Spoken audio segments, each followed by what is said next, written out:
eSouth Africa sanibonani nawo lo muthi lo.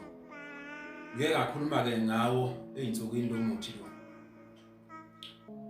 Lo muthi wenza izinto eziningi, yawasusa futhi amathunzi amnyama.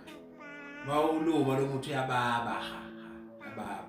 Ngeke nibabona abantu besuka emathuneni bese besiphula lo muthi lo bese bewuthe ezandleni. Begeza izandla bese bethi beyithela bethi. Usuke yenzela ukuthi umoya omubi ungahlali kuye, amathunzi amnyama angahlali kuye. Isinyama ngoba phela abantu uma beshona suke behlelwe ife lemnyama kube nomshophi ekhaya ukuthi unganamatheli kubo. Unamathunzi amnyama nje lo muthi uyibanje uyasebenza. Umuthi uwodwa kahle kahle efuna ukisho wenza izinto ezahlukene.